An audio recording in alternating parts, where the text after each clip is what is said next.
আসসালামু আলাইকুম রহমতুল্লাহ বারাকাত। আজ ইয়মুল জুমা 2রা জানুয়ারি 2026। আজকে কথা বলার বিষয় হলো হাত তুলে মোনাজাত করা। কারণ আমাদের দেশের সবচেয়ে বেশি ফেরকাবাজি হয় এটা নিয়ে, এই ফতুয়া নিয়ে, হাত তুলে মোনাজাত করা নিয়ে। কে বলে বিদাত, কে বলে বিদাত না, কে বলে এটা নিয়ে শুধু ফেরকাবাজি বানাইছে শুধু, মানে অপশনাল বিষয়গুলো নিয়ে। এখন হাত তুলে মোনাজাত করা কেন, কখন বিদাত কখন বিদাত নয়। স্বাভাবিক অবস্থায় আপনি হাত তুলে মোনাজাত করেন একা একা, এটা বিদাত নয়।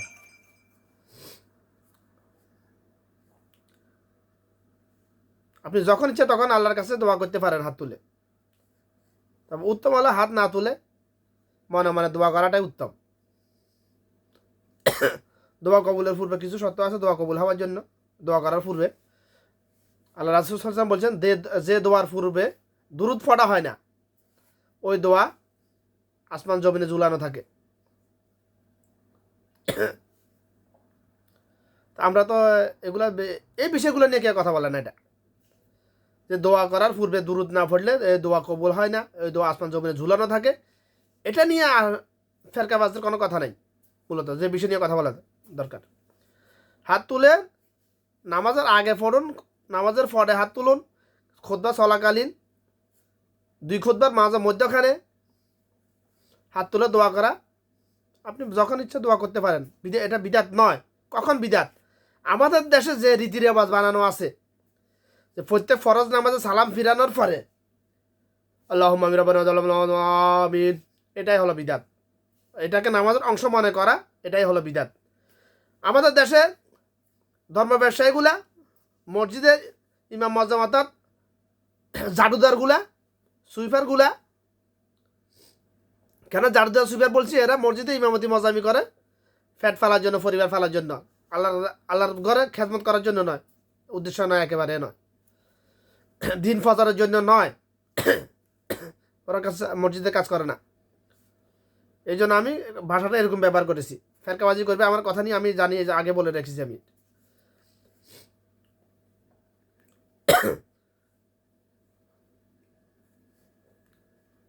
আমাদের দেশে এই জাহেলগুলা মানে মোনাজাত মানে হাত তুলে মোনাজাত না করা হাত তুলে মোনাজাত করার নামাজের অংশ মনে করা, এটা বিদাত। এগুলা কিছু কিছু কিছু বিদাত জানা সত্ত্বেও এটা চালিয়ে যাইতেছে চাকরির ভয়ে। চাকরি মানে চাকরগিরি, চাকর যাতে চাকরগিরি করে হাতে হাতে কয় চাকরি করি। চাকরির ভয়ে মানে এত বছর বাপ দাদার আমল থেকে করে এসেছি, এখন এগুলা রদ করলে মানুষে কি করব, চাকরি চলে যাইব, মানুষ বিরোধ করবে এগুলার। এই বয়ে আমাদের দেশে জাহেলগুলা এগুলা পরিবর্তন করতেছে না, মানে বিদাতকে বিদাত জেনেও চালিয়ে যাইতেছে, প্রতিষ্ঠিত করে রেখেছে এগুলা। হাত তুলে মোনাজাত করা কখন বিদাত? এ প্রত্যেক ফরজ নামাজের পরে সুন্নাহ সম্মত মোস্তাবগত কিছু আমল আছে। আসসালামু আলাইকুম ওরহমতুল্লাহ, আসসালামু আলাইকুম ওরহমতুল্লাহ, আস্তাগফিরুল্লাহ আস্তাগফিরুল্লাহ আস্তাগফিরুল্লাহ, আল্লাহুম্মা আনতা সালাম ওয়া মিনকা সালাম তাবারাকতা ইয়াজাল জালালি ওয়াল ইকরাম, আল্লাহুম্মা আইন্নি আলা যিকরিকা ওয়া শুকরিকা ওয়া হুসনি ইবাদাতিক। এরপরে 33 বার সুবহানাল্লাহ, 33 বার আলহামদুলিল্লাহ, 33 বার আল্লাহু আকবার, একবার লা ইলাহা ইল্লাল্লাহু ওয়াহদাহু লা শারীকা লাহু লাহুল মুলকু ওয়া লাহুল হামদু ওয়া হুয়া আলা কুল্লি শাইইন কাদির। কিবা 33 বার সুবহানাল্লাহ, 33 বার আলহামদুলিল্লাহ, 36 বার আল্লাহু আকবার, দুইটাই সহিহ হাদিস। এরপরে সূরা ইখলাস 3 বার ফজরের নামাজের পরে, মাগরিবের নামাজের পরে সূরা ইখলাস 3 বার, সূরা ফালাক 3 বার, সূরা নাস 3 বার, 3 বার পরে গা বাঁধ হয়ে গেল। দুষ্ট শয়তান, মানুষ শয়তান তার কোনো অনিষ্ট করতে পারবে না। জোহর আসর এশার পরে একবার ঘুমানোর পূর্বে আবার 3 বার। এরপর আয়াতুল কুরসি, আল্লাহ রাসূল সাল্লাল্লাহু আলাইহি ওয়াসাল্লাম বলছেন আয়াতুল কুরসি যে ফরজ নামাজে সালাম ফিরানোর পর আয়াতুল কুরসি পড়বে, লোকটা জান্নাতে যাইতে পারে না এই জন্য, সে মরে না এই জন্য জান্নাতে যেতে পারে। তার মধ্যে জান্নাতের মধ্যে যেতে কোনো বাধা নাই মৃত্যু ছাড়া। হাদিস সহিহ।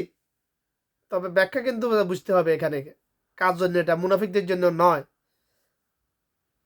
মরলে জান্নাতে যায়, এটা মুনাফিকদের জন্য নয়, নাস্তিকদের জন্য নয়।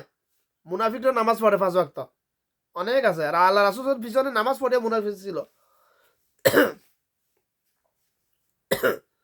এটা যারা মুমিন, যে যার আমল নামায় ছোটখাটো গুনাহ আছে কিন্তু মানুষের হক নষ্ট করছে, এরকম গুনাহ নাই। গুনাহ নাই, গিবত সবল করে গুনাহ নাই। গিবত সবল করে মানুষের হক বলতে গিবত সবল করতে এসে গেছে এখানে, শুধু টাকা পয়সা ধন সম্পদ নয়। যে শিরিক করে নাই কখনো, তাহিদ এবং রিসালাতুল পরিপূর্ণ ঈমান এনেছে এবং মানুষের হক নষ্ট করে নাই কোনো প্রকারের, এবং জাগতিক হারামকে হারাম মনে করেছে, তার জন্য এই হাদিসটা প্রযোজ্য। যে আয়াতুল কুরসি যে পড়বে না, নামাজের সালাম ফিরে আয়াতুল কুরসি পড়লে সে যদি মারা যায় সে জান্নাতি।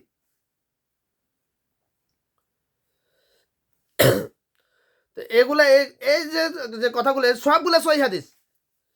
আফসোসের বিষয় এই হাদিসগুলা আজ থেকে 25 বছর আগের কথা, 25-30 বছর আগে বাংলাদেশের প্রত্যেকটা মসজিদে এগুলা ব্যানার আকারে লেখা ছিল, টাঙ্গানো ছিল প্রত্যেক মসজিদের সামনের দিকে। এই বিদাতিরা বিদাত প্রতিষ্ঠিত করার জন্য এগুলো সব ফেলে দিয়েছে, কোনো মসজিদে না বাংলাদেশে এখন এইগুলা।